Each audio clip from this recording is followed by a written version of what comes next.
Welcome to Talk Design Podcast, the space where creativity meets conversation. I'm Adrian Ramsey, your host, and as someone deeply entrenched in the world of design, I'm thrilled to introduce you to the minds that inspire me in the hope that they will spark something special within you too.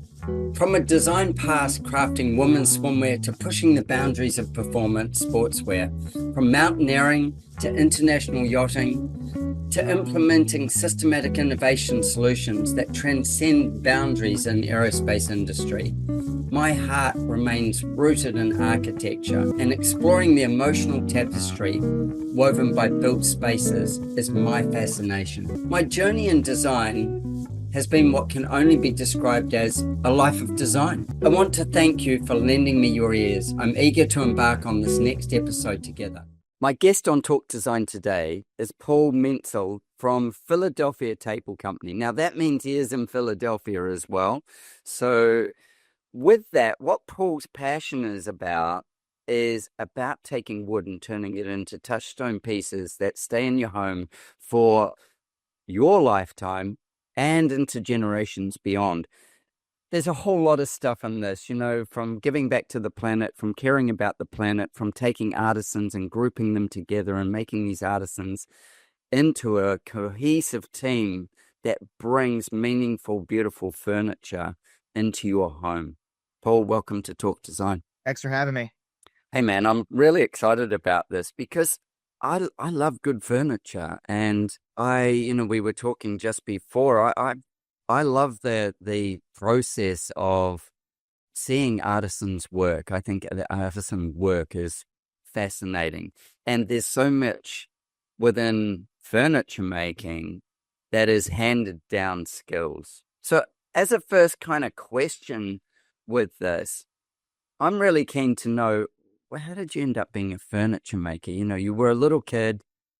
Were you just nailing blocks of wood together, or what happened? Well, tell me the story, or was there a family member? What influenced it? How did you even get to this point? Well, so the furniture making part happened by accident. I grew up in a pretty handy household where my dad's a chemist, but he always built, if there was something that they wanted to do on the house, my dad would build it. I would help him with it as a kid. And that came down from his dad, my grandfather, who was a carpenter. And my family has a little log cabin, literally a single room log cabin on a lake in Connecticut. And I would go up there as a kid, and I learned what I call backwoods carpentry. So like building bridges and all that sort of stuff, sort of like MacGyvering things, putting things together. And my dad always had a workshop in his basement and in his garage. And I remember every school project I would do would be somehow made out of wood. I remember like making game pieces out of wood. I made like all kinds of school projects were basically out of wood. So I grew up in a pretty like handy, like mechanical kind of household. If you need to change your brakes, you're doing it yourself kind of thing. Yeah. So I was very fortunate that I learned that, but that didn't necessarily lead to like fine cabinetry or fine furniture stuff. So along the way, I ended up going to school for physics and chemistry. Yeah, right. I started making furniture on the side while I was in a touring rock band. My band got signed to a major label. So, we got some band. The band was called Bel Air, Belheir. We were signed to RCA Records, and we would, you get some money from the record label, but not a ton. You're a starving artist. Yeah. So what I started doing was, it started actually first. We got our record deal, and my wife and I she was my girlfriend at the time, move into an apartment, and we're trying to find some furniture, and I'm trying to be like, not, I don't have a ton of money, so we're trying to source furniture. I think we went to Restoration Hardware or something, right? Just because she likes nice things. So we went, or nicer looking things at least. And we went, and I was like, I saw a table. I was like, I'm pretty sure I can make that. She goes, okay, if you say so. So she was on vacation, like on a girls' trip over the weekend. I went home to my dad's garage and made the first table. She came home. The table was in the house. Yeah. And she goes, wait, you made that in 2 days? I was like, yeah, I told you it was easy. So friends started coming over, and, it was friends, and then friends of friends were like, hey, Paul makes furniture. I started making stuff in the house. And while I was still in the band at the time, so I was just doing it for fun on the side. Yeah. And while I started touring and stuff, I wasn't able to hold the other part. I had a ton of part-time jobs. I've just always been a gig kind of guy. Yeah. So contracting, teaching, landscaping, all that kind of stuff. So while I was on the road, I couldn't hold those jobs, but my wife was like, you should start an Etsy page. So I started selling furniture on Etsy while traveling on the road. And the funny thing is, one of the first pieces I sold, we were about to start an 8-week tour. It started in San Francisco, the complete other side of the country. And I get an Etsy order. I come off stage, I check my phone. I was like, oh my God, I got an Etsy order. And then I was like, but my shipping said I would do it within 6 to 8 weeks. And I was like, Oh shit. what the heck am I going to do? I called my dad and I was like, hey, Dad, I need you to build this cabinet for me. So I drew up plans in the back of a tour van, sent him a picture of the plans, and he like kind of built one of the first pieces that I had to sell like through Etsy, which was a crazy story. But in general, most of the time I would sell while I was on the road. I would come home for a few weeks, build a bunch of stuff, then go back on the road, all that stuff. Yeah, So right. as the band, so as, and for me, it was a natural extension of being creative. That's why I liked, I'm a musician and everything. So I just liked creating things and making things and building. So, I really became to love furniture making. So sort of as the band was sunsetting around COVID time, you can't really tour and stuff, is really when I started stepping on the gas in my business. I mean, it was a side hustle for a long time. I started in 2014, so I've been in business for 10 years now. But Right, that your side hustle. yeah, it was a side hustle for 3 or 4 years. So yeah, so I finally fell into furniture, really. Yeah, right. And given if COVID hadn't come along, what instrument would you be playing, every weekend? Well, so that's the thing is you start at, I was in the band for 10 years as well. Uh-huh. And it's like there's like a shelf life to that, right? That touring rock style, that touring lifestyle and everything. And it was just to the point where it's like, Oh, Keith Richards, that. Yeah. it's like, it was to the point where I was like, all right, I could be at home, like in my nice bed or in a van, staying in a Motel 6 in another city, still grinding it out. So the band slowly started to gain lives outside of that. Every tour became more and more painful. I was making more money making furniture than I was doing music. So it kind of just like turned into like a natural kind of crossfade, your music fan there into each other. So Oh, yeah, because both are passions, both things you're passionate about. And I go, mind you never have to stop playing. It'd be easier to stop making furniture than it would to be to stop playing. Like, yeah. Yeah. And it's like, I was the bass player in the band, so I was doing a lot of the business stuff too. We did have a manager, but I was kind of in the back with the computer, booking it, making sure we had gas in the tank, all that stuff.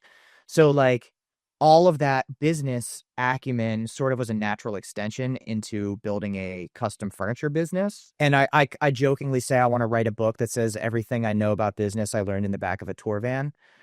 Because that's really what it was. It was like you had to sell T-shirts or albums or whatever to put gas in the van to get from one stop to the next.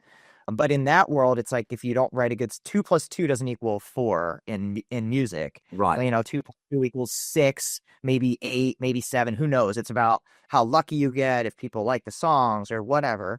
But like once I started jumping into furniture, I was like, oh, like this actually, the amount of time that I put into a piece actually equates into something. It turns into something. Yeah. So Likely to do what music can do, though, where you suddenly get the runaway, the runaway piece. But as you say, like every hour that you put in, it's turning into something. Whereas every hour you spend songwriting or playing, with musical riffs and things, maybe it hits a flyer somewhere. And what's interesting too, though, is like the creative process is very similar between furniture making and music, even Really?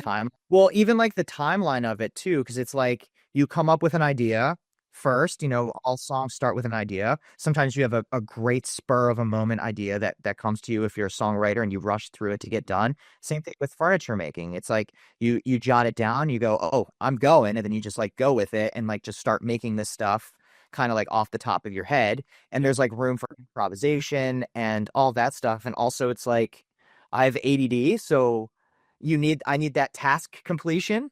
So it's like when a song is done, a song is done. You step away, it's released. Same thing with a piece of furniture. There isn't like constant tinkering. Like when it's done, it's done. You say it's done, you release it to the world, you say, here's my baby. Yep. But It probably it's actually somebody else's baby. I'm making it into an orphan child by sending it to you. Yeah. yeah, We can adopt. I was talking to my team today. I was like, it's very Buddhist of us what we do. Yeah. Because we spend all this time and love into this thing. We fall in love with it for 2 weeks while we're making it. And then all of a sudden it's goodbye and you never see it again. All you have is photo.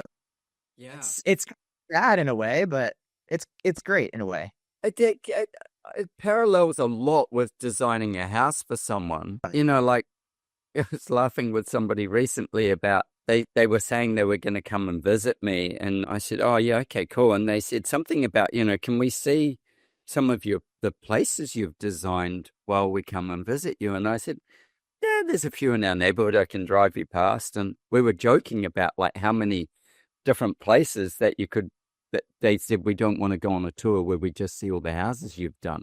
I go, well, you can't for starters. And there's a few that, yes, I might take you in, but overall, it's this thing that's somebody else's. You conceived it, in my case, you conceive it with them. Yeah. And then you kind of partner with, I imagine, like the final kind of pieces is the builder who actually is the baby maker, and then somebody else walks off with not walks off in our case, is left holding the child right where they planned it.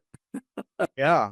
And it's very, very Buddhist of us to do that. It's a wonderful kind of feeling as well. And I think that, especially with bits of furniture, you have your imagination is telling you where these are going and what they're like. But you've also, if it's as a person that's commissioned you to make it, you're actually attached to that person through that feeling as well. And, you made X table or X armoire or whatever it is for this person.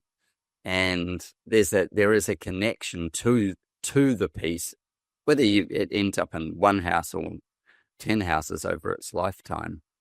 I always think that when people love something, even a house, and I shouldn't say even, but a house, piece of furniture, they leave a piece of themselves in it. And so it doesn't really matter where it goes to. It comes with an energy. I always used to say with my kids, like they would get something from one of their cousins, like a hand-me-down. And there's this kind of stigma over hand-me-down. And my wife and I used to say, Jasmine, you remember how proud she was of that dress and stuff. And my youngest daughter is very much like that. She's like, it's already filled up with the love of that other person. They loved it. That's why they kept it. And now I'm getting it because they've got too big for it. And when they were little, this was like a story that came with just hand-me-down clothing. And I think with hand-me-down furniture, again, there's this, I've got a house that, you said this before we started, it was found and collected as opposed to just you can go and buy it out of a store. Yeah. Yeah. I mean, everything, we all know what good design, I mean, I would do interior design if I wasn't doing furniture because I just love interiors so much. And it's like, I know for me in my home, it's about collecting. It's more about collecting and making it feel personal to you. It's, especially as a designer, like you get to play such an intimate role in this person's life to help sort of bring these collected pieces together to make it feel like them, which to me is so cool. And when an interior designer finds us and commissions us to make a table, I want to make sure our piece fits within their collection and their idea of like what it is and how it fits within the big picture of it. Because you could just go online and click buy on any piece of furniture, right? But that doesn't mean anything, right? There's nothing specific there. And, the mass consumerism really kind of encourages that, especially in the United States, because that's what they're doing, But like for us, I believe in like making something intentionally that's why everything is pretty much for us 99% custom, because it's like, the piece of wood comes with their name on it. If we're making something for a client, Paul, it says Paul on it, Paul M. And, it's really something that means something. And I think going back to what you said too about the hand-me-down thing, I think that's awesome. And what I wanted to create with my company, because we're creating new things. Hmm. And this is why I believe for us, it's like a collective of makers, like you said in the Hmm. beginning. So there's seven of us there, seven makers.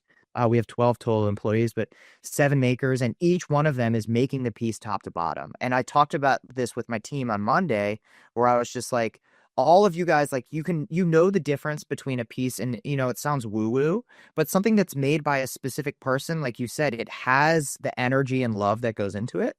So for me, when I grew my company and built my company, I knew that I had to honor the employee.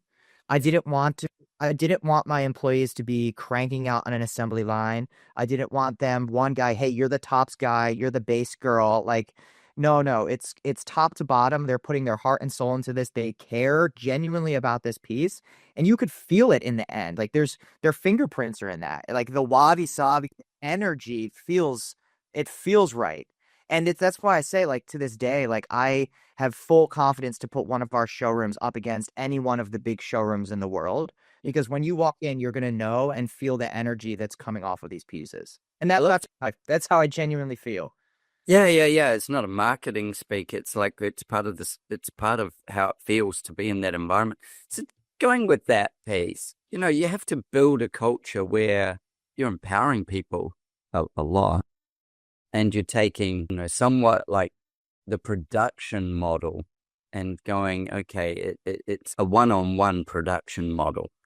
And obviously, you've got timber suppliers and all these other people that come into that. But take me through, like an order comes in and somebody's scheduling that, and you've got these seven makers, you said, currently in your firm. Who gets to choose what they're going to make, or how does that process work within the company?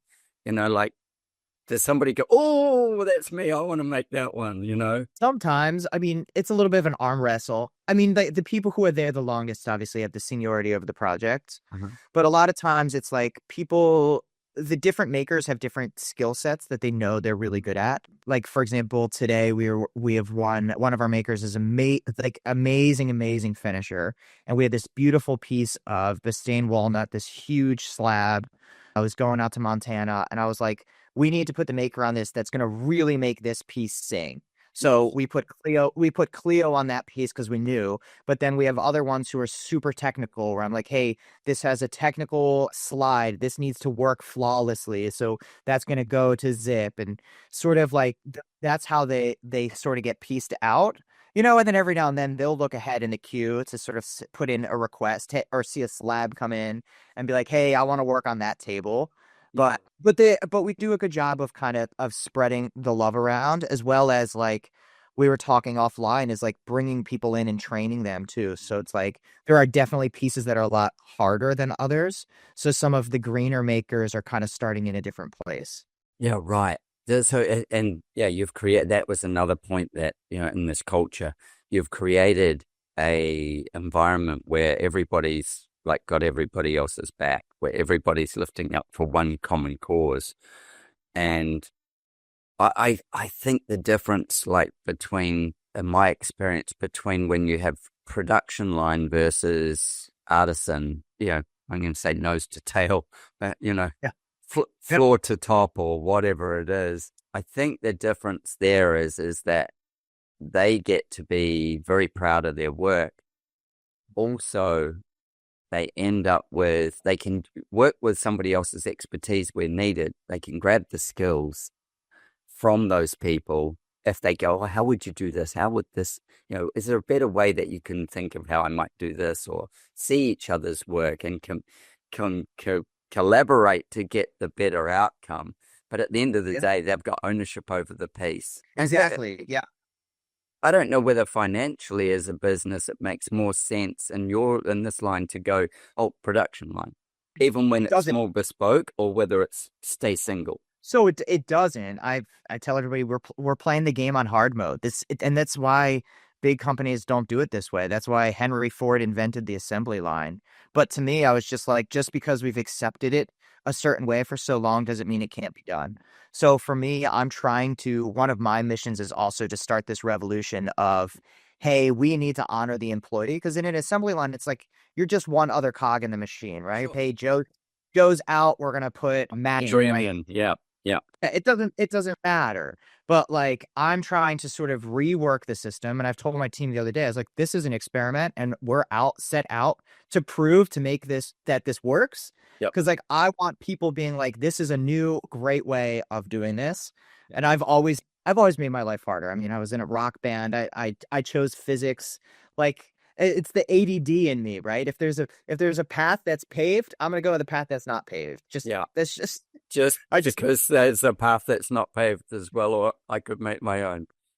Yeah, exactly. So I'm definitely playing it on hard mode, but at the end of the day, it's like I care more about the pieces we're making and the art that's coming out than financial, like As long as you can make both work, yeah, of course you need the business to work, right? If the business, and that's what I tell them. I was like, look, if this business doesn't work, it's it. None of us are here. Yeah. Yeah, for sure. Yeah. So yeah, we've found a way to do it, but things are definitely more expensive, but I think it's worth it in the end.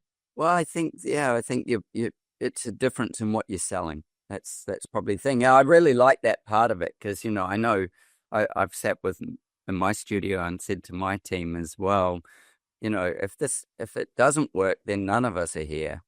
I will be. I'll still be the one that's here, but you guys won't be here. So how do we get from here to here as a team so that we're always here? And I had that exact meeting on Monday, right? It's like, how do we get, like, this is where we want to be. How do we get there? We're all collectively doing it together. Yeah. So, and it's how, when you are like employing people, like, do you say, I'm going to give you an example. I used to be in the clothing trade. And when I was really young in the clothing trade, and I was, telling everybody I was a designer and blah, blah, blah. And, people that I'd go to get a job from. And with that, often they would say, this is when I was really new, that they'd hand me something. So they'd be like, okay, cool. Like they'd hand me, say, a shirt or a pant or a skirt or a dress or something. And they'd say, go and make me a pattern for that. And bring that pattern back. So there's the item, go and make a pattern for it. Yeah. And it was because in my story, I had this point where my first business ever was making, you went to school and we used to have such a lack of school uniform choices that when kids got tall, their pants would, especially the boys, their pants, the waists would all get big. But their waist wouldn't get big. Their waist would still be like this, 28-inch waist, but they were 6'2" or something, like a beanpole. And the only thing that they used to be able to find was like maybe a set of jeans that they would have that, their legs weren't like, it wasn't halfway up their shin bone. Yeah. And so I used to say to them, just give me a pair of your jeans and I'll make a pattern off them. And then I'll make you some formal trousers, some formal school trousers, long trousers out of this black material because the school was black. And then I'd always make them a waistcoat because it was kind of a thing at the time. I'd make them a waistcoat as well at the same time. But they wouldn't necessarily always know they were going to get a waistcoat. It became a thing. And so this used to be a story that I would tell people when I was looking for jobs. Yeah, and this was my side hustle. And so they would give me, say, a dress or something and say, go and make me a pattern off that. So I would spend, the next day or two, maybe over 3 or 4 days, making a pattern, but never destroying the dress. Couldn't pull it apart. Everything's done by measurement. Everything's done in a certain way. And then I would make a pattern out of paper on cardboard, like lightweight cardboard. I would take it back in and inevitably they would go and get the pattern for that piece because they were like you, a smaller maker. It was still all hands on. And then they'd lay my pattern on top of that pattern or vice versa. And they'd go, okay, here's where it's different. Here's the things. But the fact that I could take all the pieces in, they could see that I could deconstruct another garment without pulling it apart with measurements and work it out. And I went from doing that to being the design director of New Zealand's biggest clothing company. But a really interesting journey, similar to what you're doing there. But that ownership of it but then being able to test somebody out. Do you say, hey, bring me in a table on Tuesday for our meeting? Or how do you test them out to know that they can actually do what they do, unless they've come from somewhere where they've got a huge repertoire of stuff? Well, so usually we'll try to hire people now who are like have a portfolio to share. When we were first starting out a little bit more, like now we have enough credibility that enough people are reaching out, which is Yeah. great.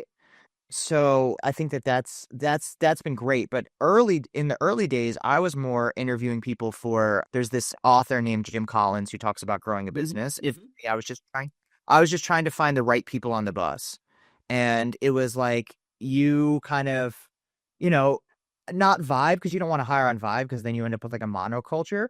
But like I get it, like it That's clicks. a band. Yeah. Yeah. Like I get it. It clicks. Like, the lights are on behind your eyes is kind of what we say. And then the one question I always ask too is like, what, like, because for me, what's important was the fact that I learned, like, were you handy, like, as a kid or like, do you know what a hammer and a screwdriver is kind of thing? Or like, I worked alongside my grandfather and all that stuff. So like when I'm hiring green people, I look for people who have that sort of connection or, like one of my employees now was just like as a kid I was like, why do you like making furniture? Because as a kid I loved Legos. He's like, Yeah, so right. I just build everything. I was like, okay, cool, that relates. But for me it's like you got to pass the on the bus test first, and then once we pass that, then we go, okay, let's see which spot you fit in. Yeah. And then we'll do like a month, 30-day trial if it's not right. But we've done pretty good. Some people we've hired have been with us for a really long time. I mean, one of the things with, as you say, you do a 30-day trial, you've got a deadline on a piece of furniture, and you put somebody on the trial, and you either slow up the person they work with, or you waste the timber that and the time that they're on trial with. And when it's a bespoke piece of furniture, there's not an option to go, oh, we're just making a shorter table here. It So doesn't mean some of it can't be repurposed, but it's a risk to the business, but it's also a time drain on the business. And yeah, it costs money to train people for sure. And for me, I'm kind of pro mistake as long as it's not like a costly one, like cutting your finger off or something. yeah, yeah. Like I'm pro mistake because once you make that mistake, you're never going to make it again. If somebody cut a table 2 inches too short, they feel in their heart, they know that every single time they measure, they're going to measure twice. And I go, you know what? You made a mistake. That table, that wood was, $800. That's an $800 lesson in Yep. in making sure you always measure I twice. always And measure twice. yeah. So to me, it's like, I tell them, I was like, look, I don't want you guys being afraid to make mistakes because otherwise then you end up with analysis paralysis. Like I want to empower them to be able to Yeah. do and make things. And if they know that it's okay, then fine. But they have to learn, hey, if you do that again, like you're out. Like this is your one and done. Yeah, one and done. Especially like that famous, thing of measure twice, cut once. And like I know for me, I'm like measure 4 times and cut once, just because I'm dyslexic and ADHD as well. But with being dyslexic, I'm like, seriously, that the number of times in my life I've gone and put something down and gone, seriously, how can that be short? It's never Well, too that's long. me. Yeah. That's me. It's me too, and that's why I started hiring. And I learned I need to hire people that are better than me every step of the way. So what was happening is while I was running the company, and making furniture at the same time. I don't really make anything anymore except for home. I would be looking at emails while I'm sanding, while I'm cutting, delivering things the wrong color, the wrong shape, the wrong size, and I was like, whoa, whoa, whoa, this isn't working. So now if I tell my team if they see me in the shop with tools, they need to come up and be like, Paul, what are you working on? Yeah. This better be just for life. And then my wife jokes with me because she goes, cool, I get the pieces. Like everyone's like, you're so lucky you get all this custom furniture. And she's like, no, I get the pieces made by the worst carpenter with the longest queue time. So She's on such a win. yeah, she's like, no. So if she wants a piece, sometimes she'll email my operations director and be like, hey, wife would like an order. Put it in, Exactly, put it in the queue. Yeah, and I'd like so-and-so to make it for me, I'd like please. Paul to not, yeah, I'd like Paul to not be the one. Yeah. Can you get Paul to have it delivered to our house? I think Yes. there's a beautiful story in that though as well, is the recognition of that. Whilst you may have the skills in each piece of what you do, honing them to what you can bring the most value to is really important. And for somebody who's ADHD, talking to somebody who's ADHD, I know the number of podcasts I've done with other people where I'm on their podcast and we've talked about this. I don't know that I've really talked about it very often on my podcast, but that thing of I can do that. I could make that.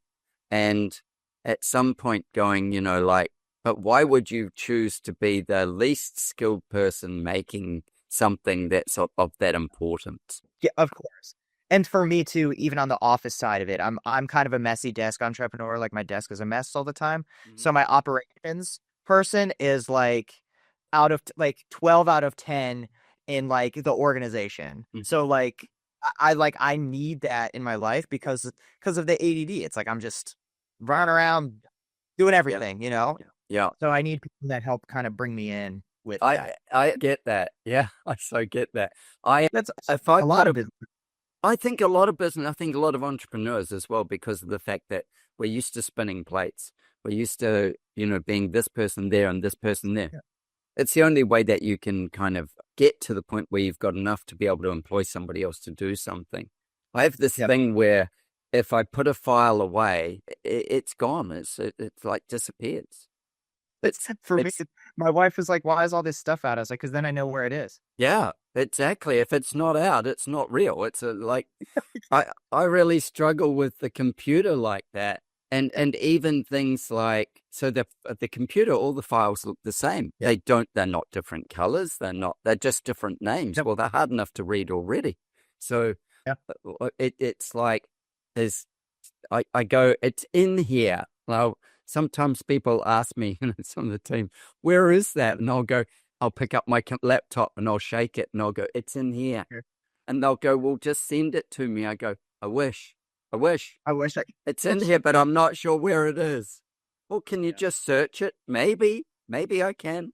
But I might have named it, Paul M or P Insult. I don't know. I feel like I'm talking to myself. That's how I am. And then having those systems around you that do those things. And that's what it turns into, right? Is like you have to have the systems, and then like people with ADHD, like high functioning ADHD, it's like everything is like kind of regimented, and you need to have systems and processes and structures and things to like make it work, So I am very regimented in that kind of thing, because it's like, if not, it's going to be completely bananas, So setting yourself up with the systems in place is definitely critical to having any sort of company, really. And, having great clients. You guys, I can't imagine from an interior design perspective, like the amount of like this fabric, this wall, this window treatment, that like, I don't know how you guys do that. That's insane. It feels insane to me. Take that to the architectural perspective as well. And in the architectural perspective, we're designing a bespoke home for everybody, but we have to really sit with the maker as well as the client. So it's like me. I go, I want this piece of furniture made. I go and sit with you or somebody in your firm to tell them what I want made, because you're going to tell me what you need to do to make it. And then I'm going to maybe adjust my design accordingly, because length of wood or whatever it is, there'd be a multitude of things that happen. Yeah. And then the same when in the architectural perspective, where we very much get this, we're building something custom every time, but we're not, it's like you handing it to your team, and everybody's got a set of skills, but they're going to outsource all these other skills sets, the plumbing, the whatever, and what level of documentation do we need for each one so that there's enough roadmap? And then does everybody understand that you're trying to get it to this level? Like, again, it's similar to yours. It's not the cheapest product. It's certainly not the cheapest way to have a home, is to go, oh, I'll design one and have it built for me. We're part of a dream sequence. Like I say to all of our people, we're a step in a dream sequence. Somebody's got an outcome like yours. Somebody has an outcome of wanting to take a table, for the example, but sit around a dinner table. In their head, yep, they're going, I want to sit there with my wife, my partner, my kids, my grandparents, my whatever it is. There's a dream sequence that they are imagining before they ever order a table. And you are just a step in the dream sequence. Because at the end of the day, whether it's your table or somebody else's table, is about a passionate shift. And whether they go to, like a big box store and just buy a slab of whatever it is, and it's just but then yours, they're going, oh, hold on a second. We want this, and we want it about this, and these things are what matters, and we want this kind of color or this kind of timber or this kind of, yeah. Yeah, I love that. I never thought about it in that regard, right? It's like, it is the dream sequence for a lot of people. And I think that's why a lot of people come to, people like you and I so it's a different kind of client for sure. And we were talking about this on offline too, is like being able to find the right client, the person who had this sort of vision and dream and sort of lets you play dream maker, if you will, right? Yeah. It's a trust thing. And I tell people that, as like, you're trusting us to make something out of nothing, right? Like, out of a dream. Yeah, you need to trust us to be the dream maker, and we're going to do everything we can to bring your vision to life. So it's a matter of like finding a client that can navigate that well, because it's hard. Yeah, for sure. Yeah. I had a business coach years ago. It's actually on the podcast. His name's Bruce Campbell, but very early on the podcast. And he said to me one day, so why do you do what you do with designing houses and doing interiors? But why do you do what you do with designing houses? And I said, well, I don't know, maybe it's just so that people with a lot of money can have something that's, a big status symbol. And he's like, you should stop. And I'm like, yeah, why? And he goes, well, if that's why you're doing it, then I don't think your heart's in the right place for it. And I was being cynical, I was being really cynical. And I said, kind of.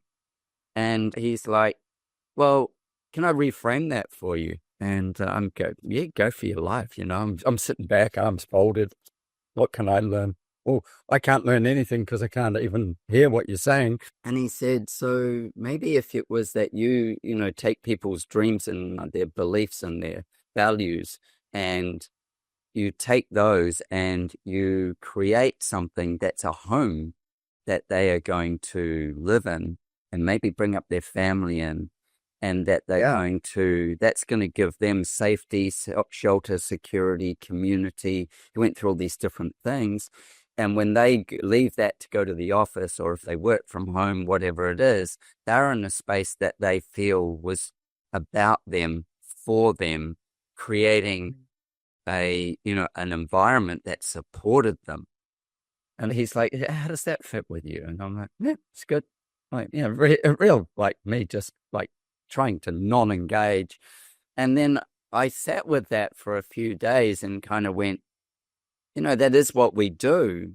But, my cynical self, when I'm going, is this, why are we doing this? Why? A bit like you must have gone through these moments in business, like, and I went, every time somebody's got a dream, and this particular guy designed his house as well. He said to me, I've got a sketch of the house that we want. Now, you must have come across this. And I'm like, right, okay. And he said, yeah, my wife and I sat in a restaurant and we drew it on a napkin. And I'm like, you still got it? And he goes, damn right, I've still got it. Your kind. Yeah.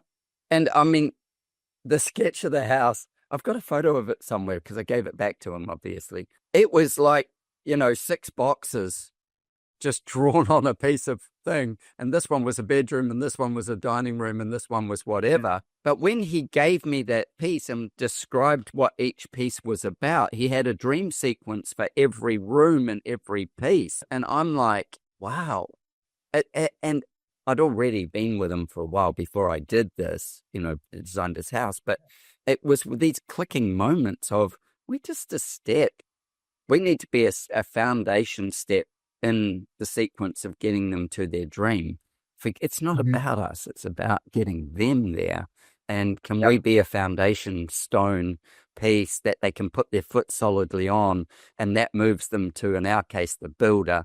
And then if they can put their foot solidly down on the builder as well, and now we've got both feet are well held, and then out of that comes the next piece when they walk into it. And yours is the same with creating pieces of furniture that last beyond that, because the memories of those pieces of furniture, if there's family, somebody will tell the story of my dad sat at the end of the table drawing, or working on his books or doing whatever. And, my mum would clean it off to make my dinner, just so we could sit there as well. And those are like stories that piece of furniture holds and tells. To me, that's the romance of why we do all of this stuff.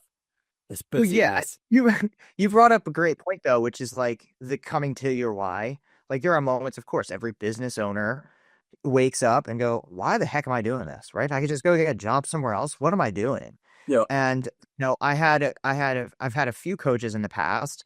One of my coaches for a long time really helped me grow the business. I had a specific revenue number in mind. I got to that revenue number and I was in the end zone and I go, now what? I did it. Now what? Right? So I ended up going through this kind of like questioning, like, what the heck am I doing? Why am I doing this? What was the point of it? And I ended up finding another coach, and the coach was like, what you do with the first coach was great, but you never built the foundation. Your house is just on stilts now. So we're going to rewind and we're going to figure out what the why is. And I spent probably a solid year trying to go back and find what that foundation was, like what that foundational why was. And, it reshaped everything. It allows you to see big picture versus focus on the short-sighted decisions. And then every conversation I've had beyond that with that particular coach, she'd be like, hey, how does this align with the vision? How does this align with your why, right? If you're going to run a sale on something, how is that aligning with where you want to be? If you're going to change the production of something, how is that aligning with what? And I was like, oh my God, you're right. But it took a year of searching. And I think a lot of people don't ever take the time to do that. They just go, I just need to be busy. Right? Yeah. And it's like, they're like, as long as I'm busy, I'm good. Like, that's what people say. How are you doing? Good, busy. Yeah, busy. Like, yeah. that good? I don't know. Right? Well, we have social construct around if you're not busy, then you're not valuable. Yeah. Well, especially here in the US, unfortunately. Yeah. You Aussies, I feel like, have it a little better than us. I don't know. No, I don't think I don't think that there is much difference in that construct. We have more holidays. We have probably a little less, foot on your neck kind of culture. However, in saying that, there is still a massive construct around busy. I've got a client. Yesterday I was with him, and I said to him, how you going, man? What have you been working on? And he's like, one of the businesses like this, and I can't even remember how it came up, but he goes, well, I don't like to work Mondays, and I'm like, yeah. Like, whenever I'll ask him, like, you want to catch up or whatever, beyond being a client, he's been a friend for years. I met him through working for him and then, going on. And he's like, yeah, no, I can always make time. I can always make time, man. If you're available, I can make time. And he's a good businessman. Yeah. Well, that's the dream. That's why we do. That's really the reason why we work for ourselves. Is so you can take the time. It is, but don't you find with your ADHD kind of part of it that the time is so focused into doing more of what you do or playing with that piece, you quit the 9 to 5. You quit the 9 to 5 to work the 24/7. That's it. Yeah. But at the same time, it's like, intentionally carving out the time to take time, like you can. Right. Yes. Like, I'll do things where it's like, hey, my wife's like, hey, I want to go on vacation for a week. Fine. Let me ask the boss. Oh, the boss says fine. Yeah. Yeah. Like, you can. I don't. No, you can't. Yeah. Which is great. But at the same time, the entire time you're on vacation, you're still thinking about it. But that's the life I want for myself because it's something I'm passionate about and really care about. I don't mind, No, I think the ADHD mindset is a lot about having a busyness. Yeah. You know, there is a Well, they say busyness. we're never satisfied. They say we're never satisfied is the problem. Yeah. Yeah. And I was like, I just wish I could be satisfied. I wish I could just be an accountant, clock in, clock out. Ching, I'm gone. But I know this. I get it. I totally get it. I do a TV show where I host a TV show, and people say to me, "Do you love doing the TV show?" And I go, "Absolutely love it. Like, absolutely love it." And they're like, because I go into all these homes and stuff, they think it's about that. And I say, it is. Don't get me wrong. I love that. What I really love is I turn up on set, the crew's there. I walk in, I say hi to everybody. I have a look around. I'm mic'd up.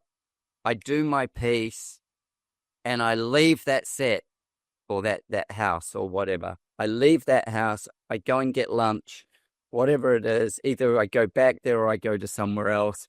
It's done. It's done. The job is done. By the time I'm home in my own bed or in a hotel sleeping that night, all that work is completed for me. I don't have to edit it. I don't have to see it. I don't have to anything. The next time I see it is I see a rough cut of it before it goes to the TV, before it's actually produced. I may see that. I may not even see that. Sometimes the first time I see it is on TV. And I go, well, man, that's a great job. And that's a big difference between doing houses, right? Houses are so long. Like, yeah. That's why for me, that's why furniture was the sweet spot. Because before I did contracting, landscaping was pretty good because you could do stuff in a day. But to me, furniture had a very definitive beginning and end, and it got to leave it. Yeah, yeah. It's like a couple of weeks, done. I'm out. That kind of thing. TV, maybe that's really my dream scenario. Is done in a day. See you later. The other thing that I love about it is I don't have any of the skills to do any of the other piece. I'm not the cameraman. I'm not the sound guy. I'm not the producer. I'm not the direct. I just turn up and do my part. Yeah, yeah. It's outside of my skill set, and that's actually, it's a relief. It takes a bit of growing up to go. For me, it took a bit of growing up to go, oh, well, could I influence this? Could I influence that? Could I do this? Could I do that? I'm like, Adrian, that's not what you're here for. So I find with that ADHD mindset, busyness is part of what we do. And can we make it better? Could we do this? Could we change that? That's being a designer as well. Could we shift it? What would happen? Yeah. And then to have something where it's unique each time that you walk into it, even though the program's familiar, the house will be unique, the person will be unique. That's enough to satisfy the busyness of it. And then it's all discovery. It's all adventure. Yeah. That's why my friends always make fun of me. I always say I'm always down for an adventure. Yeah. Yeah. Give it adventure. I love adventure. That thing where people say to you, so Paul, what do you do? Yeah. And you probably answer like, well, I've got a woodworking company, or I make tables or something. There's something that you do, that you have something that you say. I've been retraining myself with that. Me too. Recently. Yeah. What do you do? I just watched. Did you watch White Lotus? I know the show, but I haven't watched it. My wife watches it. In one of the scenes, one guy asks another guy. They're both kind of like more criminal kind of people. Yeah. And he goes, "What do you do?" And he goes, "Oh, I do this and that." So I think that's what I'm going to start saying to people. I do this. I do that. Yeah. What do you do? That's the kind of freedom thing, isn't it? I do this and that. Well, I generally say to people, setting a profession. Yes, I say to people generally, I'd say I draw houses. Yeah. And that's kind of like, it's true. That's what I do. I draw houses. But people go, what, like, a builder or an architect or what? And I go, yeah, like that. Without closing them down. But I actually would define myself if I wasn't talking in a business sense. If people said, what do you do? I'm an adventurer. I'll adventure into business and adventures, physical adventures, food adventures, everything. I'm just looking for the adventure. And when I describe how we move through a house, we want to create sequence, but we want adventure as well. We want mystery. We want it to change in dark and light, and we want to journey this thing. We want to be on an adventure, because that's what lights me up. They might want it really just really understandable with a clear map, I'm like, no, no, screw that, man. We want to know what's around the corner, but only by getting there. Yeah. Yeah, for sure. I mean, I think too, at the end of the day, I often say I'm a maker because if it's not making furniture, it's making businesses or making music or I live on a river making a boat or, Yeah, right. making a dock or doing something, it's just, I feel like I'm always making things, whatever those things are. So I think at my core, that's really what I am as a maker. I think there's a lovely feeling of honesty when you make things, like honesty to yourself that you actually are bringing value. Yeah. And I think making for the sake of making is also helpful too, where it's like making without an outcome. Yeah, Because right. in the music business, when I first started making music, I was just making to make because it was great. Yeah. And then record labels start listening and you go, oh, I guess I need to make stuff for them to keep listening. And then you get signed to a record label and then it's like, oh, I need to make music for fans, right? So like I think somewhere along the way you kind of lose that making just for making's sake. Yeah. And I'm sort of at that point in my company now at Philadelphia Table Company where I'm kind of itching to just to make, which is why I'm excited to bring this new designer on to basically say, hey, let's just make stuff. Like, let's not think about it. Yeah. Let's just create. Let's get wild and let's see what comes of it. Because sometimes those things, is where like the best stuff comes from. Like Rick Rubin in his book, The Creative Act. Rick Rubin's right on the tip of my tongue. And yeah, when you're saying this, I'm going, oh yeah, you're a Rick Rubin fan. Yeah, me too.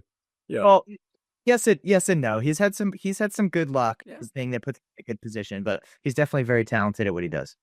I think you're right. He has like had good luck, but his good luck has been backed up with a comfortable in his own skin position of where he comes from. And he's got so many nuggets of, I'd say, wisdom that come from this. Wisdom.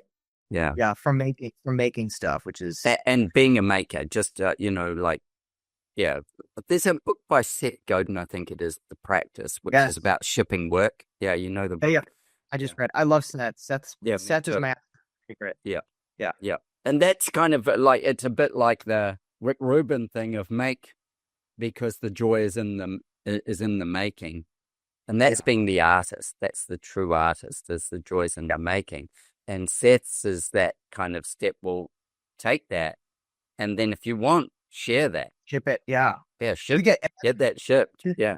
And that's what, Jerry Seinfeld says about jokes too, was like, it's a practice. Like he doesn't believe in writer's block because he's just like, every day from 10 a.m. to noon, I'm just going to write jokes. They may be good, they may be bad, but I'm just doing it just to do it. So like sometimes making is also a practice, like Paul McCartney, for example, he was trying to, it was a practice for him. It wasn't that he's just like, oh, I'm a stroke of genius. Of course, some of those strokes of geniuses came, but I mean, the Beatles just created so much music. They're so prolific because they were just making to make. Yeah. It was a practice. Dolly Parton. Yeah. Dolly Parton. Yeah. Hey. I got something sparks it, I write a song. Yep. It's my way of going from step A to step B. It's an artist's practice. I think that it's pretty fascinating that, because, you take that passion for something like that, and then you're doing it with woodwork. And like you say, you need your own moments of being in the creative, making for the sake of it, not just making to get to a client at the end, like to fulfill the expectation. And then from that learning, or from doing that learning is huge.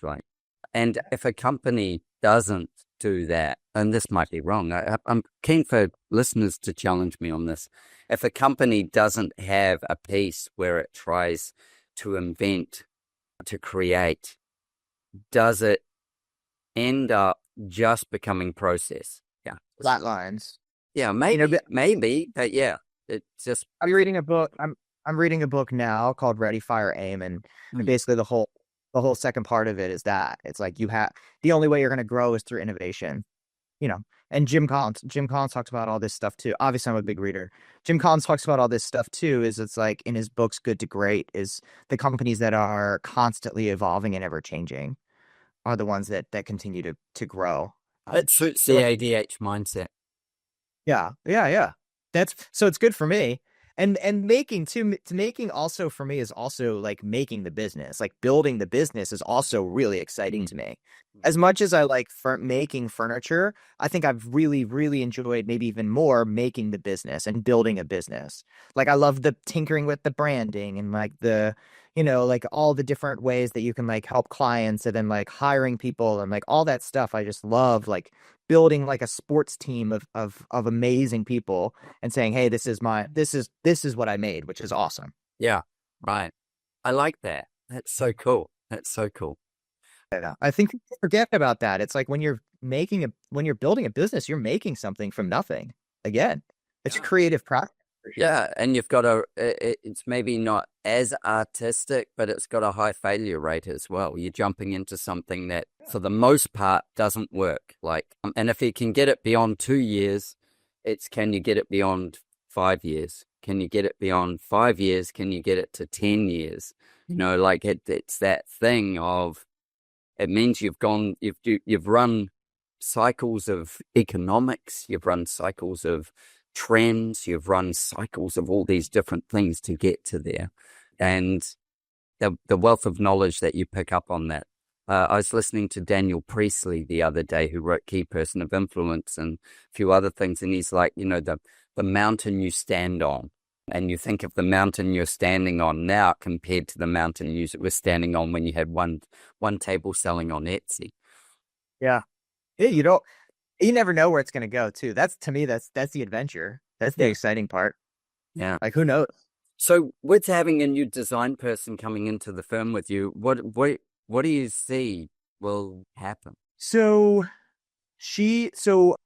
up to this point, I've been pretty much main creative director, as well as like technical, how stuff is made, if you will. But it takes a lot of brain capacity. Mm-hmm. So what's happening is it sort of depletes the energy that it requires to be creative. So it's going to be helpful having another mind as well as another influence coming in too. I'm also really excited to have like a little bit more like feminine energy as well. She went to school for furniture design in Argentina, which is amazing. She has like a really cool, coming from a different perspective.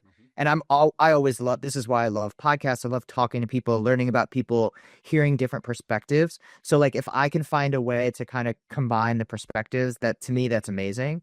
So like the details of taking things off my plate is very exciting to me, because I'll now have the brain capacity to be more creative again, but also bringing another highly creative person in to kind of like shake it up and be like, hey, Paul, why are we doing it this way? Maybe we should do it this way. Or I don't actually like the way that looks. I think it looks better like this. So like having that sort of creative collaboration, I think can really help kind of put it together. I think this is something that a lot of people miss, is like small business, and yours is small in the scheme of business. It's small business. And, you're a lone wolf in some respect, and you use your team as that kind of critique thing. In architecture, most firms are between 2 and 5 people. That's the bulk of them. Who's critiquing whose work? Like I meet with a group of architects twice a week all around the world, and who critiques whose work? And so often when I ask that question in their firms, so who's running your crit? And they're like, well, no, I just do it. It's just me and the client. And I'm like, so you've got nobody with more skill than you or less skill than you asking you why? Why is this worthy? And seeing the opportunity, and they're like, well, no, not really. Just, maybe they're part of the team or something. And I go, so why don't you set up a crit with other architects that you admire? And so I have that. Whilst I might make all the design decisions, I have these architects around the world that I either meet with them as a group or I meet with them individually. And I say, will you look over this for me? Will you crit this for me? And they're like, for sure. Like, give me context. Show me what you've got. Oh, you think you could do better with that, or you could do more with this. And the podcast has allowed me to do that. Yeah, and I love having creative boundaries too. I think that kind of helps focus creativity. Otherwise, it's just like kind of everywhere. Yeah. Well, like putting up those sort of guardrails of like having checkpoints and having people, like it sort of helps. Like a soccer field, like you have an out of bounds, you have a certain amount of rules, but as long as you follow the rules, you can play as creatively as you want. Yeah. So having guardrails, I think, is always helpful, and I've always kind of needed that, like different checkpoints. So like right now, I'll ask my operations director, hey, what do you think of this fabric? What do you think of this material and stuff? And she's helpful, but she's like at the core, like she's like, this isn't really kind of like what I feel like I'm the best at. She's like, I know what I like.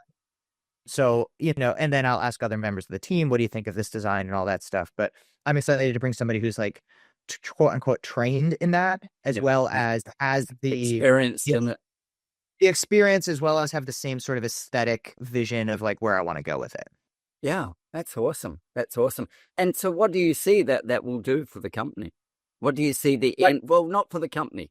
What will that do for your clients? What will that deliver?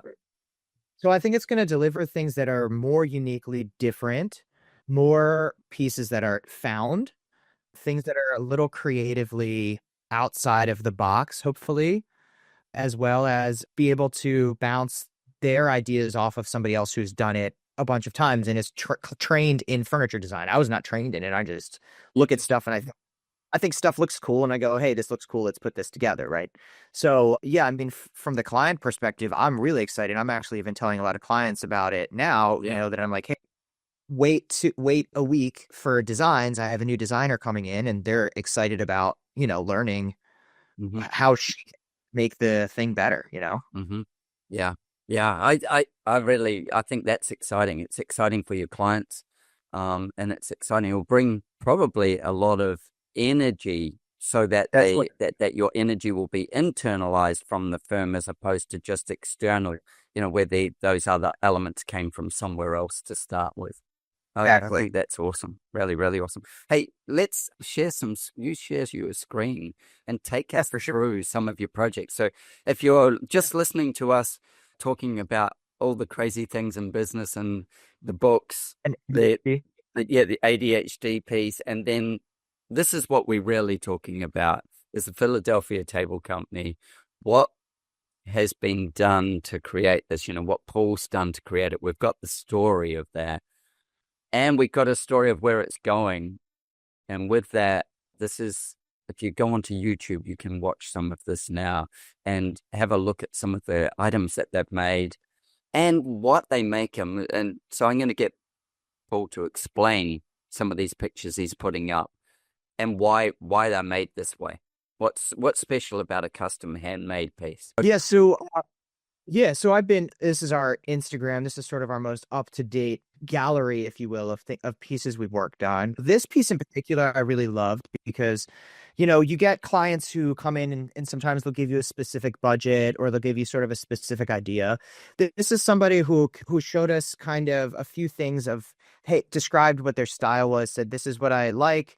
I kind of want some joinery and all that stuff because there's a lot of easier ways to do this, but we intentionally did a lot of the mortise and tenon joints that they really cared about, add natural dovetails to things, and really kind of dialed in what a lot of the details are. I don't even know if this shows all of the details, but the way this part was joined here, which to me was such a incredible thing that they trusted us to do that and do it like a particular way for them. And I was like, you know what, I have an idea of what we want to do. So we would do stuff like that. So was that from an interior designer? So that round table, was it from an interior designer or from a custom client? Directly from a homeowner. Yeah. Right. And so when they arrived to get this, obviously they'd heard of you from somewhere, and I'm sure you track where, but like they've heard of you, and then they go, how does that conversation go? What, the phone rings or the email comes in? So it's usually an email, or they find us on social media or something, and they reach out and they say, hey, we just moved into a new house, or we're doing a new addition, or Adrian just built us a house. We need an awesome table. Yeah. And they reach out to us. They say, hey, we found you online. We've been following you for, however long, or we heard of you from our neighbor or a friend or whatever. And they go, We have an idea. We need a round. So it starts with like the practical part first. We need a table that seats. I don't even know how many this set. Eight, This was a while. 8 people or whatever. Yeah, it was. Yeah, I need a table that seats 8 people. Yeah. So then what we do is, okay, so we have the sort of physical constraints and understanding of what it is. They say, hey, I want a round table. A lot of times we'll help that with the space that they send us a picture. And then from there, I usually ask them, it comes in an email in that form, and I'll usually reply, do you have any inspiration images? Do you have any ideas? Do you have anything you could explain to me? Sometimes they send inspiration images. Sometimes we get on the phone call. Sometimes we do a Zoom. Sometimes we meet in person. These particular people met us in person at our showroom, and they came in and they said, hey, these are kind of things that we do like. These are elements that we like. We really like this is natural walnut. So they're like, we really like the finish of natural walnut. Beautiful. Yeah. So then what I do is I work up a pricing quote based upon all the things we talked about. I sort of give an outline, bullet points. Hey, we're going to do mortise and shannon joinery. It's going to be an 80-inch round table. It's going to be however thick. And I say, hey, it's going to be, this is the price point. Usually I kind of have an idea of budget before. And then once they pay a deposit, it enters into a design phase where we start working up custom designs for them. So fully designed. We send them the drawings for their approval. Sometimes we go back and forth a few times. Sometimes we nail it right off the bat. And then from there, it's just a matter of waiting in the queue in a single maker's queue to, till your piece arrives. Yeah. Yeah, to the piece. And then most of the time, so we try to do, like we were saying earlier, in Philadelphia, we're not too far from New York. We're not too far from DC. So we do a lot of our own deliveries. This one, we're lucky enough to be able to deliver on our own. But we do use a few white glove delivery companies, but a lot of if it's going to Montana or something. Yeah. Unless you can go and ski Jackson or something while it's there. Yeah. Or I wish. Yeah, that would be me. I'd be like, you know what, we've got this project. I've got a project in England at the moment, and I'm just constantly going, okay, what date am I leaving? What date am I leaving? What date am I going to England? Yeah. Just because it's part of the adventure of doing the job. Yeah. Worse. Yeah, of course. So yeah, that was a really cool one. This was another really cool, exciting one. Where is it? So this one was also a very cool one. So this is another amazing client that came to us that said, hey, we want to have a white oak live edge table. Yeah. This one went up to Boston, and we want to have, and then I usually try to get an idea of what they like. Sometimes people like curve elements. Some people like more angular elements. So I was talking to them, and sort of the things they were sharing had very kind of a curved shape to them. So I was like, okay, I have an idea in my head. This is something I had been mulling over for a little bit, this sort of base idea. Yeah. So I had been mulling over for a little bit. I was like, hey, I have this kind of idea. How about I sketch it out for you and I'll show it to you? And she goes, I'd love it. Let's see what we can do. So then we had to source this huge, huge white oak slab for them. Give just because people that aren't watching, give context. How long is that table and how wide is it? So this table is 12 feet. So what, like 4 meters? 4 meters. Yeah. Yeah. That's about 4 meters. And then width-wise, it's 48 inches. So maybe, what, meter and a half? Yeah, something like that. Yeah. Yeah. Yeah. Pretty big. And, it's a single slab. So the coolest thing about this is the fact that this is a single tree. So a tree had to have grown this big to be able to turn into a tabletop. How old would that tree be to get to this? I don't even know. It has to be at least 100 years old. At least I'd say. Yeah. So and when you're sourcing things like that timber, where does that come from? Because I know you're huge on sustainability, and I know you're huge on forests, and you give money back to these organizations to keep our planet where it needs to be. So where does even that come from? What do you do? Ring up 3 guys and say, I'm looking for a lumberjack? Or do you go, what is it? What happens? So we have a bunch of vetted vendors that we work with that have these. We only work with ones that are like sustainably sourcing it. So most of the times trees do, despite what people think, trees do die of old age. Yes. So a lot of times, especially a tree this size may die of old age, or this one had a really big split through the pith. It could have actually fell in a storm, or it wasn't strong enough to maintain like the integrity of the tree itself. So those will fall. But usually if somebody's gives us something, I have about 4 or 5 people that I will kind of call or email and say, hey, I'm sourcing a walnut slab. I need it by this dimension by this dimension. What do you have? And usually I'll get a bunch of emails back. And then what I do is then price them and then send them along to the clients to say, hey, this is from here. This is from here. This is like this one came from Oregon. So like this is an Oregon white oak tree. Yep. And we try to source domestically just because it's more sustainable and it's an easier way to transport. You're not paying for all the carbon emission stuff. And like you said, we care a lot. I care a lot about the environment. We're a member of 1% for the Planet, which was founded by Yvon Chouinard of Patagonia. So we give 1% of our top line to, charity or donate. We took to the foundation. Yeah.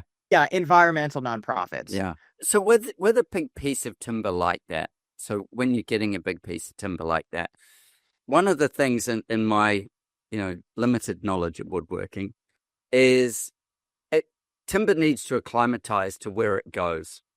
And this point I've had happen for me when I've had custom pieces made.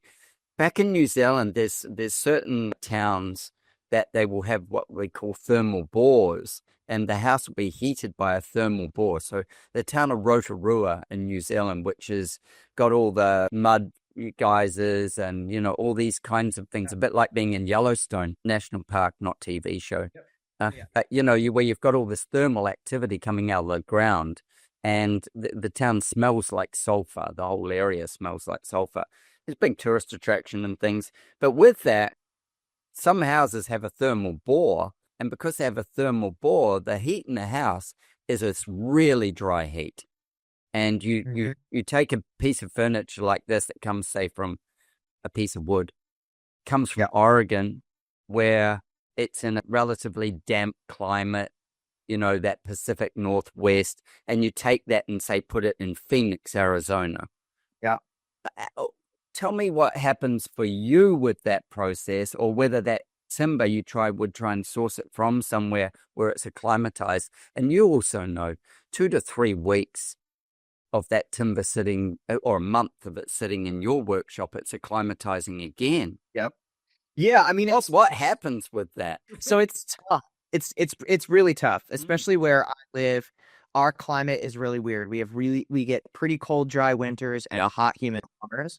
So we're very well adjusted to like making this sort of work that way. Yep. So most of the time when you're getting a big slab like this or any lumber, it really is, it's kiln dried, so it's as dry as it possibly could be. And then it ends up coming to our shop. So it will absorb some moisture, maybe along the way. Just in the making as well. Yeah. Yeah. So what you really need to do is you need to know that the wood itself is going to move. And you have to account for that because wood itself is always going to expand and contract. 100%. So you need to build the furniture design so that it actually can move. And this is why so many mass manufacturers use laminate veneers, because it takes a lot of time and thought to make sure that these things move accordingly.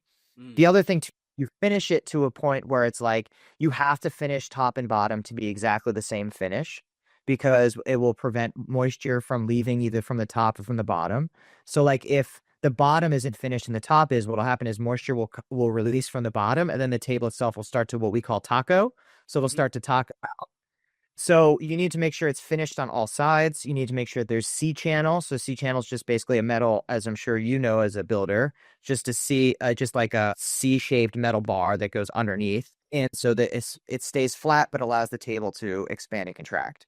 Yeah, especially when my point with choosing this piece to ask you about this was because it's a single slab, and it's the length isn't going to change dramatically, but the width will be this piece that moves, and it wants to, and it's going to want to pull. It's going to want to pull here. So what's happening is it's actually working kind of like a compressed piece of paper. So it works like an accordion that stretches out and stretches in. So the center point actually is not moving, and it accordions out and in. So like almost like 3D. I didn't realize that. And then if you have multiple boards together, which you do with kind of most tables, so like a table like, I don't know. Yeah, that's right. Yeah. But you can, with that, at least you can control things. Yeah, you can, and you rotate the board. So if you notice this down, up, down, up, down. If you look at the end grain, so yeah, these ones are curving from a smile to a frown, a smile to a frown. Yeah, that's what we say, smile Yeah. frown. In this case, it's actually kind of like, if you were, like I said, if you were to kind of compress paper together and then like pull it out, it's just kind of like an accordion in there. Yeah, right. I know from designing buildings where we've had, some substrates or that we've used, and, just in the sun and the heat, that substrate could grow, and we've got margins, that have been like 2 inches, where that thing's got to be able to expand and contract over 2 inches. And in the winter, it won't do it at all. In the summer, it will do it crazily, and you can't have it buckling. And I've had enough furniture built here myself with, an artisan maker, that when you show me this, I go, yeah, I know what can happen here. It could definitely split and check, and that does happen from time to time. Yeah. It's a matter of like making sure the house is climate controlled in a way that makes sense. Our shop is not climate controlled, so just open garage doors, because it's actually better to do that, because if it is a climate control, the minute it leaves the shop, it's going to start to split and crack. So it's like there's nothing you can do to fight it. I mean, the ancient people used to use wood swelling as a way to move boulders, like, and split rocks. Like, it's gonna happen no matter what. So it's just a matter of accounting for it and knowing that it's gonna happen, Yeah, and the process, like you were saying about taking your client through this, so it's all education. Yeah, for listeners, like, understand that this is you've got something that's live, and it's got an organic nature to it, and it is living with you in your home, as opposed to just it's alive as well, and inertly alive, but it's alive as well. And I love this with rammed earth and clay plaster work and stuff like that, where this is actually moving with you, and it brings you one step closer to nature as well. So from the feel of the environment you're in and the health of the environment you're in, it's bringing you closer to that at the same time. I always have like a funny joke if somebody, because sometimes it happens, sometimes it splits. Sure. And I tell people, it's like, hey, look, the wood is alive, just like us, and just like us, sometimes the wood's an asshole. And you got to yeah, exactly. So because often I've seen like where you've got big tables like this, and obviously they get resin filled if there's any cracking and things. But the other thing that I've seen is, and I don't know what the technical term is for it, but where you put one of your blocks into a bow tie. Yeah. So where you bow tie it, and I've seen these live edge tables and things where they're bow tied as well, to just help stabilize it, I suppose, and shift the grain from across to diagonally. It's a bow tie. Yeah, so the bow tie, actually, you don't need to do it technically anymore because epoxy is so strong these days. Gotcha. So right now, a bow tie, sometimes you have to do it. It makes sense to do it like in the bottom, but actually the epoxy is a pretty strong adhesive. Yep. So the bow ties are more of an aesthetic thing now. But you can use it as a substitute for, like, sometimes we'll use them as just kind of like, I call them like little bling, like furniture, like jewelry that people can use to put in them. So these are kind of like brass inlays that we've put into this table just to kind of give it a little extra. And that's got brass legs as well. I kind of like that as well, where you're mixing your mediums, like, as you say, putting a little bit of brass in there, doing those things. It brings fun and excitement to a piece, and it also brings a customization that it could be about a person or about a family, a story, another live edge. Yep, this one is the one that had, like, see this one we put it in here. It didn't ruin anything. They just kind of wanted it there as like an aesthetic thing, but that's how it would work normally if there was a split there. Yeah, I love it. And even just as a decorative piece, it tells, again, somebody's got a dream. Somebody's got a dream, and can we express the dream in some way for them that is their touchstone within that? And then that becomes, maybe, I was with Marlon Blackwell Architects in Arkansas and went to a home that he'd done. And in this home, very, very slick typical Marlon Blackwell style, beautifully designed, very kind of minimalist, but still very warm and stuff. And downstairs they had a speakeasy, which was like the unexpected room, and it was nothing like the rest of the rest of the house, nothing. Cool. Yeah. And all the walls were lined with portraits of people that are long gone. They bought them all from garage sales and, Yeah. shops where, just didn't really spend a lot of money on them or anything like that. And so all the walls are lined with those. It's a dark space, got its bar and all the rest. And they go and drink with these forgotten souls. And so somebody got a portrait done. And then, at some point, nobody knows who that person was anymore. It's moved on. And you take a table like this one that we're looking at here, and you do the same thing. You go, at some point, that table will still be here. And it will have scuffs, stains, whatever, scratches, whatever. And it will eventually get to where nobody knows who it was or what the story was of, I don't know, whoever the couple were that have got the table made, and they said, we'd love that bow tie. Yeah, exactly. Yeah, that part of it is I love that stuff. I love that stuff. I've got I was saying to you, I think before, a Spanish taverna table that I bought in England, brought to Australia.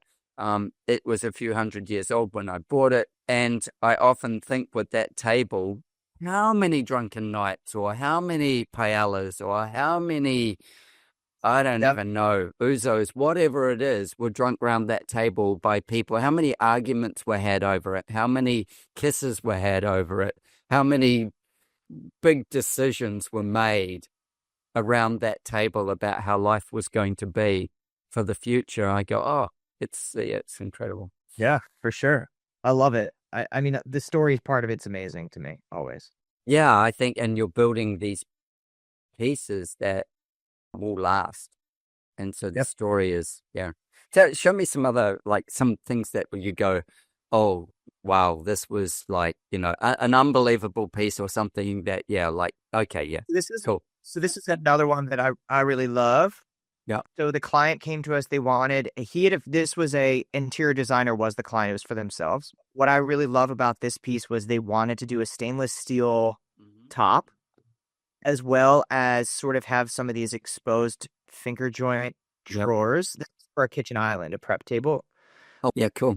He had this whole vision, and we had to execute how to make this almost feel like it's like floating, if you will. It's hard to tell from the picture. Yeah. But we had to kind of figure out a way to do that space, as well as hide all of the, there are drawer slides in here, but we had to find ways of hiding it, but also making it look sort of intentional, if you will. Yes. Yeah. This one was, so you can see the slides there, but that's kind of the only place we see them. But yeah, this one was really a really cool, fun one. And then the other thing too is we had to engineer it because that steel itself was really, really heavy. So is it a single sheet? It's a single sheet of quarter inch steel. Quarter inch, so 6 Yeah, so we had to run another sort of stringer that was, this was where kind of my physics degree came in. So there's an actual beefy beam that you would put in a house. There's a whole aisle in the middle to hold it because it was flexible too, and we really had that. And that was cool one. So in this table, you can pull a stool up to the other side of it as well. Because, it has 3 stools. It would hold 3 stools. So 1, 2, 3. Yeah. And then my maker was the one that Bailey, who was making this, she brought up the point, hey, this is really heavy. I think we need to modify this design to add that. So that's how we came up with that sort of laminated LVL style beam that we had to kind of down the middle so it would support it. Otherwise, it would have just walked around and crushed the whole thing. Yeah, I think it's fabulous. And putting the big sheet of stainless steel on it that's another trick in itself. Yeah. Yeah. I've done a few tabletop things where the old French style of they used to roll out a zinc tin, and they would put those on so that you got that real sort of farmhouse look. But you've got to be careful with the toxicity of some of those things as well. With stainless steel. For sure. Yeah. Yeah. Yeah. Yeah. So this one, I guess he's I don't know. Well, his husband's a chef or something. So they wanted to have some sort of like same thing they would have in like their, the Oh, kitchen or and whatever. it makes it just such Commercial an kitchen. amazing working surface. Yeah. And he wants it to wear too. So like he's hoping that it kind of like starts to wear, which is nice. Yeah, so it patinas up and scratches and it becomes real, becomes, That's yeah, part of it. Yeah, yeah, that's what I say. They're called love marks. yeah, absolutely. I always Absolutely. people will email us or call us, when they get their first kind of like scratch in it. And I'm like, look, it's like a leather jacket or your leather boots. Like first scratch always feels the worst, but it's like the developing over time is really what makes it a special piece, usually. Yeah, yeah, absolutely. Yeah. Absolutely. That's awesome. And Yeah. beautifully executed work. What do you see as the trend that's happening So with, it's hard. It's yeah, hard to because we get commissioned to do a lot of stuff. The trend seems to be there's a lot of this kind of work happening, at least around us, which is like kind of like older style, kind of like like this is a kitchen island. yeah, So sort of like older style things, French, traditional? Yeah, yeah. traditional French style stuff for sure. As far as like on the more modern side, I'm not really sure. I think we're kind of in between trends right now, is what it Okay. feels like to me. Yep. I think that from COVID, Yep. one of the things we've seen is like, like the live edge table that you've got and the actual a touch piece of real timber. I Yeah. think that, and certainly in my clients, I've noticed that an acceleration for that. They want a piece that's got some organicness in it, as well as a piece that is still slick and of Yeah. its time. But yeah, a bit of organicness is going a long way. That's the trend that I hope it happens, right? Because we live in such a digital world with AI and everything. Everyone's so used to everything being like perfect, like zeros and ones, Yeah, that I'm hoping that people are longing for a little naturalness in yeah, things. yeah. Uh, Well, at so least that's your tribe. yeah, yeah, yeah. And then this, I'll tell you about this one really quick. Beautiful timber. Yeah. So they had this table.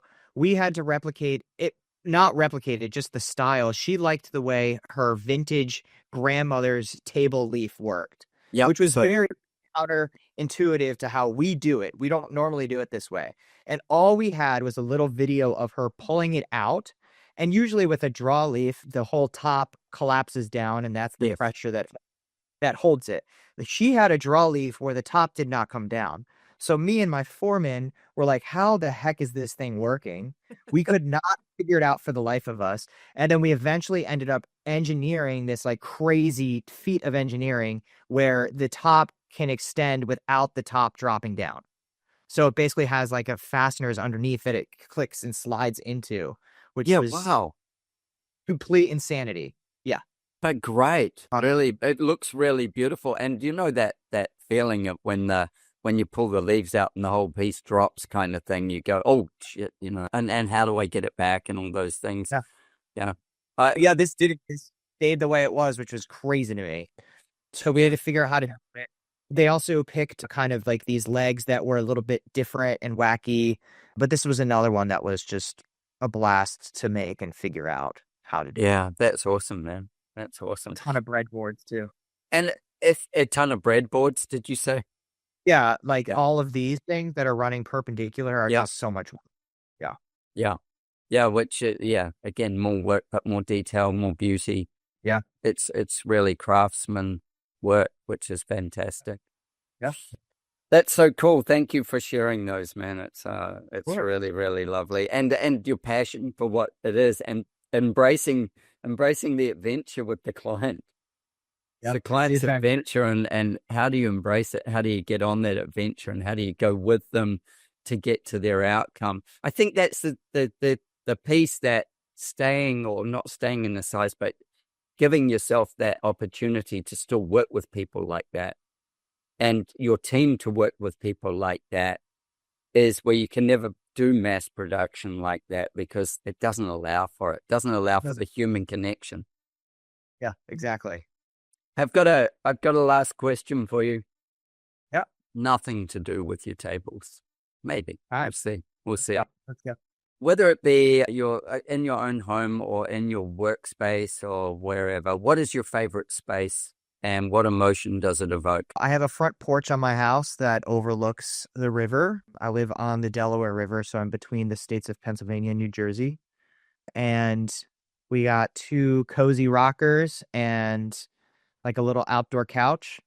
And to me, I love sitting there and reading or having my morning coffee or having an evening cocktail. And the thing that's really nice for me, that the feeling it evokes, is the feeling of letting go and being able to turn off. To me, that's kind of my sweet spot to basically say, hey, this is downtime. This is time to sort of reflect and appreciate. I like that. And what about if you're out there reading a book? Yeah, I mean, it's a place to kind of like think. So if I'm out there like reading, or I'm reading something that's helping me, it's a way to sort of detach and sort of throw sort of like, I don't know, a stick into the spoke of productivity, if you will, right? Because it feels counterproductive to sit and read something. So you're just slamming a spoke in there, but in that jolt of stopping is kind of when you kind of can feel that brilliance or tap into that creativity or learn something new or create something new or solve a problem or whatever. So to me, that's what it is. I call that the God space. Yeah, that's my God space. Yeah, that's the God space. With that, do you go there, you're on your own mostly, or do you go there with your wife? So it'll be on my own in the morning. I have a pretty intense morning routine where I like to sit out there with my coffee. To me, that's my peaceful time. So go through your morning routine. Yes. Do you want me to go through it? Yeah, come. Yeah. Oh God. All right. So normally 6 a.m. about wake up, have my morning coffee, which is usually on the porch, for usually about 45 minutes to an hour, reading, meditating, just sitting. Sometimes I'm catching up on email, but a lot of times I'm not, or try not to be, because it's early enough that nobody's disturbing me, which I like. It's kind of like before everything starts, which I love. And then I do about a 45-minute exercise routine. And I just put a sauna in my backyard, which I love, a barrel sauna. Hot rock. So yeah, it's amazing. I got a big barrel. So I'll turn that thing on. I'll exercise. Then I'll go for a little walk. If it's wintertime, I love walking in the cold and then going in and sweating, and then kind of year round. And then shower and hit the day. So kind of hitting the day by like 9 o'clock. So between 6 and 9, that's me time. Yep. And then from then on, it's everybody else's. Yeah, wow. And if you didn't do that, what would your world be like? Well, there have been days where it doesn't happen and it feels very chaotic. I mean, today was a little bit of a chaotic day. I had to get to work a little earlier, so I couldn't do my full routine, but it definitely feels busier. Like I feel less focused, if you will. But I mean, I've always been a big advocate of like moving your body. I've always exercised pretty much. So for me, it's like doing that in the morning to get it out. It also helps with the ADD stuff, is like you just got to kind of like beat yourself up a little bit so you can go focus. Yeah, that was going to be another one of my kind of things with that.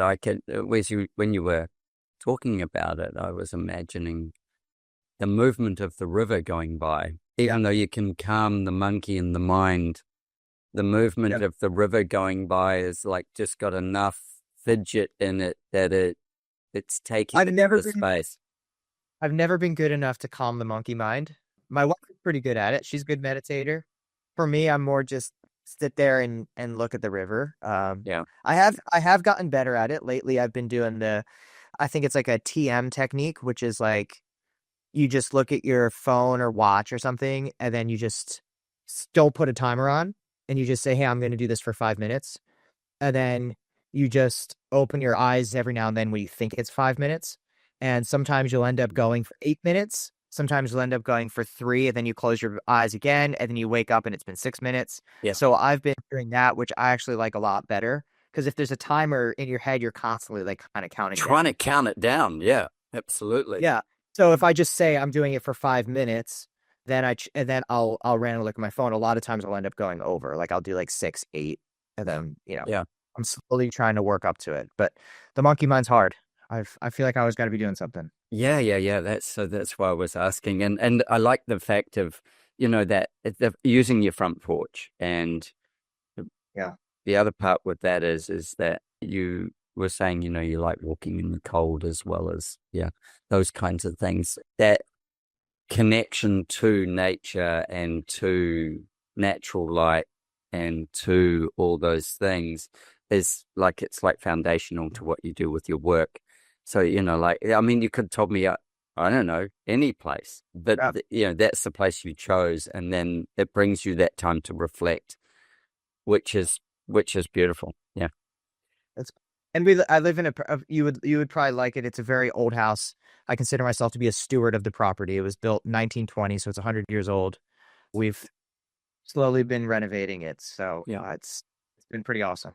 I think that there's a piece in that, like I do a program in my business called Land Whispering, which is around understanding the land that you're going to build on before you build on it.